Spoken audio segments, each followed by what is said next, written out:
Okay, so continuing with our language lessons, this is lesson number 3, which is how to use commas to surround appositive phrases. We're going to kind of go through some of the things that are kind of important when it comes to using commas, and in this case we're also going to learn about dashes. So I'm going to go ahead and get to the rule here. The rule here is to surround appositive phrases with commas. And the question that a lot of students have is like, I've never heard of the phrase appositive phrases. So we're going to look at some examples after we make sure we know the definition of an appositive phrase.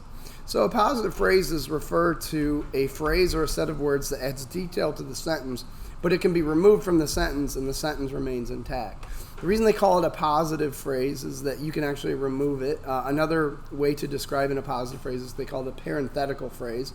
In other words, it's parenthetical information. It's not necessary for the structure of the sentence to remain intact. It just simply adds details to what you're writing about.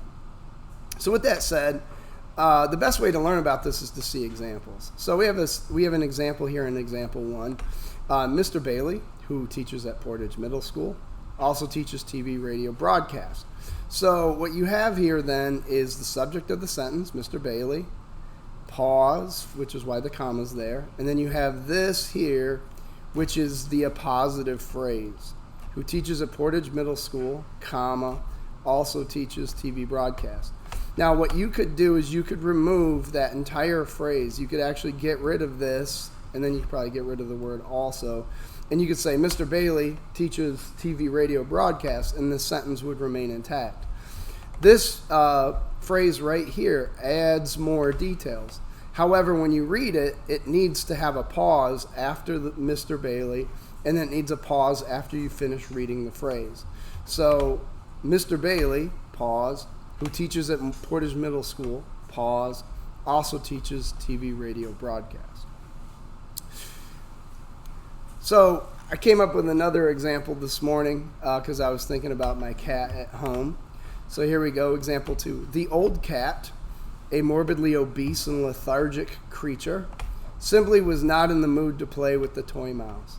Once again, you have the old cat, and then comma, and then this phrase modifies the cat. And the same thing is true with the previous one. It always modifies the thing that it's following. So the old cat, a morbidly obese and lethargic creature, comma, simply was not in the mood to play with the toy mouse. So we finished the sentence right there.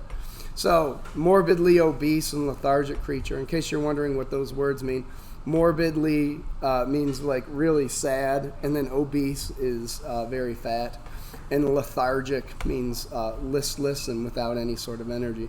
So our old cat, a morbidly obese and lethargic creature, simply was not in the mood to play with the toy mouse. All right, so the last example here then is that you can also, instead of using commas, you can use dashes. And notice that the dash is wider than a hyphen. You actually have to type 2 hyphens to make a single dash when you're actually typing things out. So this is the exact same example as example 1. The only difference is I traded out the commas for dashes. The only thing that I'm going to say about this then is if you use a comma at the front end, you should use a comma at the back end. If you use a dash at the front end, you should use a dash at the back end. So whatever you use the first time should be what you match the second time. All right, well, I hope this was informative and another way in which you can use commas creatively.